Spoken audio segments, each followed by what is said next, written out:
তাফসীরে মাযহারি কাজী সানাউল্লাহ পানিপতি রাহমাতুল্লাহি আলাইহি এবং তাফসীর ইবনে কাসীর আল্লামা ইবনে কাসীর রাহমাতুল্লাহি আলাইহি লেখেন মানুষ পাঁচ প্রকার। খেয়াল করেন, এটা তাফসীরের ক্লাস হচ্ছে কি? মানুষ কয় প্রকার? পাঁচ প্রকার। মানুষ প্রথম প্রকার হলো বাচ্চা, দ্বিতীয় প্রকার মানুষ হলো যুবক, তৃতীয় প্রকার মানুষ হলো বৃদ্ধ, চতুর্থ প্রকার মানুষ হলো মুমিন, পঞ্চম প্রকারের মানুষ হলো খান্নাস। যেটা মূল উদ্দেশ্য এখানে, পঞ্চম প্রকারের মানুষ কি? খান্নাস, যারা মানুষের অন্তরে কি দেয়? কুমন্ত্রণা দেয়। আমরা বাংলায় কি বলি জানেন? কান পোড়া। কি বলি? ও কান পোড়া দেশে ঠিক মতো কথা ঠিক না? এটাকে খান্নাস বলা যেতে পারে। খান্নাস। পাঁচ প্রকার মানুষ, শারীরিক গঠনের দিক দিয়ে তিন প্রকার। এক সময় এটাকে তারা বাচ্চা, তখন তাদের লালন পালনের খুব প্রয়োজন না? তাই বলেছে কুল আউযু বিরাব্বিন নাস, রব মানে পালন কর্তা। এবার যখন যুবক হয়, এরা হয় সৈনিক। এই সৈনিকের জন্য একজন মালিক বাদশার প্রয়োজন। কি লাগবে? বাদশা যদি না থাকে সৈন্য গন্ডগোল বেঁধে যাবে। তাই আল্লাহ পাক বলেন মালিকিন নাস, মানুষের বাদশার কাছে আশ্রয় চায়। মানুষের মালিক কে? আল্লাহ। আর মানুষ যখন বিরুদ্ধ হয়ে যায়, তখন তারা দুনিয়াবি সমস্ত ঝুট ঝামেলা বাদ দিয়ে তসবিহ দিয়ে মসজিদে। তাই বলেছেন এরা ইবাদত করবে ইলাহিন নাস, মানুষের প্রভু। এবার প্রভু তালাশ করে, কথা ঠিক না? তারা বলে যে পুরো গিয়ে মরতে গেল, তবুও বলি না যে আল্লাহ পাক বলে দিয়েছে ইলাহিন নাস। হ্যাঁ, এরপরে মানুষের আন্তরিকভাবে দুই প্রকার। এক প্রকার মানুষের নাম হলো মুমিনে মুত্তাকি, যারা ভালো। আরেক প্রকার হলো খারাপ, দুষ্টু মানুষ। এই ভালো মানুষ আর দুষ্টু মানুষ, আল্লাহ পাক এই সূরার মধ্যে দুষ্টু মানুষ থেকে আশ্রয় চাইতে বলেছে। দুষ্টু মানুষ থেকে আশ্রয় চাইতে বলেছে। আল্লাহ তুমি আশ্রয় চাইতে বললে কেন? দুষ্টু মানুষ সৃষ্টি করেছো কে? আল্লাহ। কে করেছে? আল্লাহ। সৃষ্টি করেছেন আল্লাহ, আবার আশ্রয় চাইতে বলে কে? বলে দুষ্টু যদি না থাকে ভালোর কোনো মূল্য নাই। মূল্য আছে? যদি ভেজাল না থাকে আসলের কোনো মূল্য থাকবে না। যদি ভেজালও লাগবে, ভেজালও কি লাগবে। তা আমি আল্লাহ পাক দুষ্টু সৃষ্টি করেছি, খান্নাস আমি আল্লাহ পাক সৃষ্টি করেছি। ওটা আমি আল্লাহর পোষা কুকুর। পোষা কি মনে আছে তো? একদিন বললাম পোষা করতে। এখন ওই পোষা কুকুরের সাথে তুমি পারবা না। সুতরাং তুমি আমি আল্লাহর কাছে আশ্রয় চাও, আমি আল্লাহ পাক তোমাকে সাহায্য করব। এমন কি ঘটনা ঘটলো, যেই ঘটনার পরিপ্রেক্ষিতে আল্লাহ পাক আল্লাহর রাসূলকে বলছে আপনি বলুন আশ্রয় চাই। আশ্রয় চাওয়ার মতো এমন কি হলো? বলে রাসূল করিম সাল্লাল্লাহু আলাইহি ওয়াসাল্লাম মানবতার মুক্তির দূত হিসেবে দুনিয়াতে আসার পরেও অনেক মানুষ রাসূলের শত্রু হয়েছে না ভাইরি? শুধু শত্রু না, জানের শত্রু হয়ে গেছে। অস্ত্রে শস্ত্রে যখন পারলো না, তখন রাসূলকে দুনিয়া থেকে বিদায় করে দেওয়ার জন্য, রাসূলের দাওয়াতি কার্যক্রম বন্ধ করে দেওয়ার জন্য, দাওয়াত ও তাবলীগের মেহনতকে একেবারে দুনিয়া থেকে নিশ্চিহ্ন করে দেওয়ার জন্য রাসূলকে আক্রমণ করাতে এইটাকে আগে সরাও। খায়বারের একদল ইহুদিরা মদিনাতে আসলো। মদিনাতে আসিয়া মদিনার বড় একজন জাদুকর, এও ছিল ইহুদি, লবিদ ইবনে আসমকে তারা বলল তোমাকে আমরা 3টা স্বর্ণের আশরাফি দিচ্ছি, স্বর্ণের টাকা, স্বর্ণ মুদ্রা। তুমি এমন জাদু করবে যেন মুহাম্মদুর রাসূলুল্লাহ সাল্লাল্লাহু আলাইহি ওয়াসাল্লাম আর উঠতে না পারে। এই ষড়যন্ত্র পাকাচ্ছে কারা? কারা? এখানে খেয়াল আছে? ইহুদিরা ষড়যন্ত্র পাকাচ্ছে, রাসূলকে বিদায় করতে হবে। এবার লবিদ ইবনে আসম জাদু করলো। জাদু করার ফলে রাসূল অসুস্থ হতে শুরু করলেন। হতে 6 মাস 3 দিন। কতদিন? 6 মাস 3 দিন যাবত রাসূল অসুস্থ। শেষের 3 দিন এমন অসুস্থ হয়ে গেলেন, রাসূল আর বিছানা থেকে মোটেও নড়াচড়া করতে পারছেন না। জাদুর প্রভাব এ নবী রাসূলদের উপরেও পড়ে। খুব খেয়াল, জাদু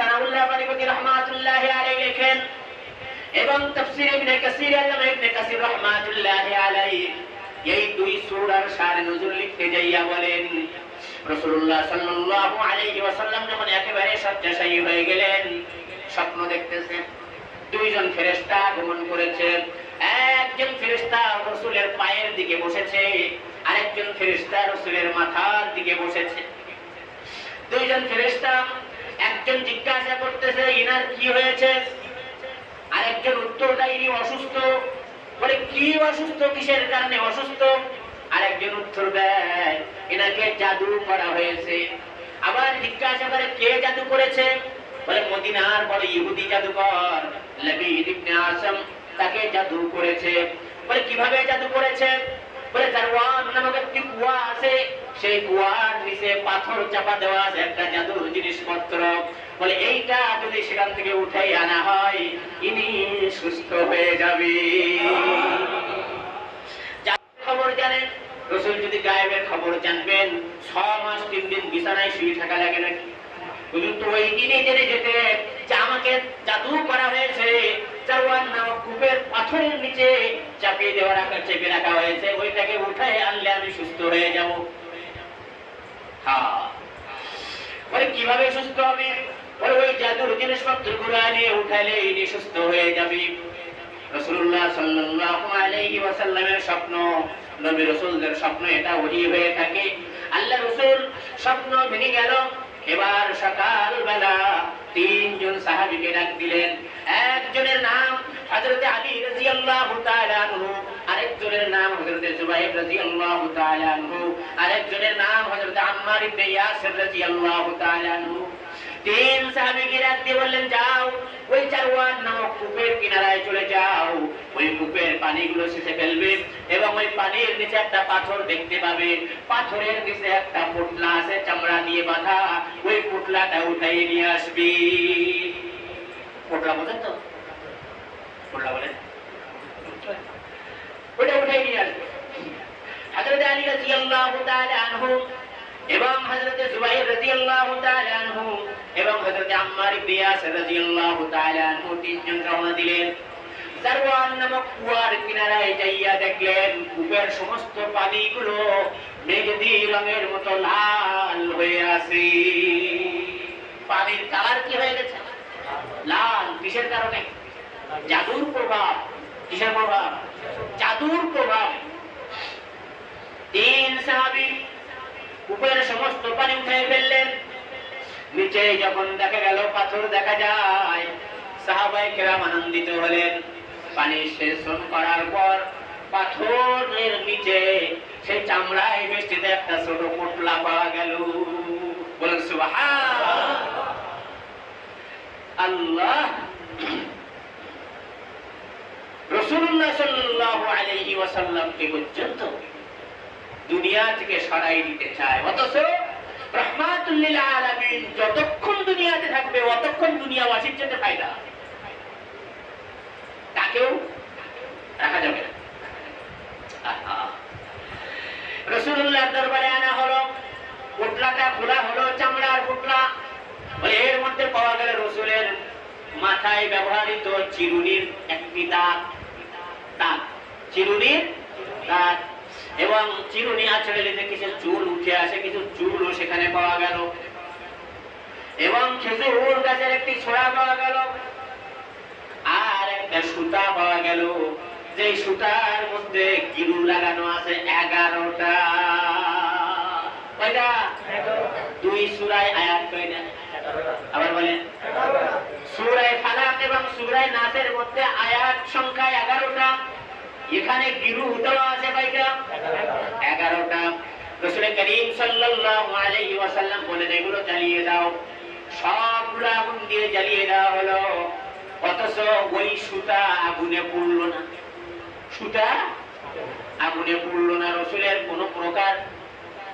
সুস্থতার আলামত দেখা যাচ্ছে না রাসূল বললেন সুতার গিরু খুলতে থাকো সবাই মিলে চেষ্টা করা হলো কিন্তু একটা গিরুও খোলা গেল না এদিকে রাসূল সুস্থ হচ্ছেন না কি হবে সবাই বড় টেনশন সবাই বড় পেরেশান ঠিক এই মুহূর্তেই জিজা জিবরাইল আলাইহিস সালাম এবার সাথে সাথে জিবরাইল আলাইহিস সালাম হাজির হয়ে গেলেন আর বললেন এই দুইটা সূরা বলেন কুল আউযু বিরাব্বিল ফালাক মিন শাররি মা খালাক ওয়া মিন শাররি গাসিকিন ইযা ওয়াকাব ওয়া মিন শাররিন নাফাসাতি ফিল উকাদ ওয়া মিন শাররি হাসিদিন ইযা হাসাদ কুল আউযু বিরাব্বিন নাস মালিকিন নাস ইলাহিন নাস من شر الوسواس الخناس الذي يوسوس في صدور الناس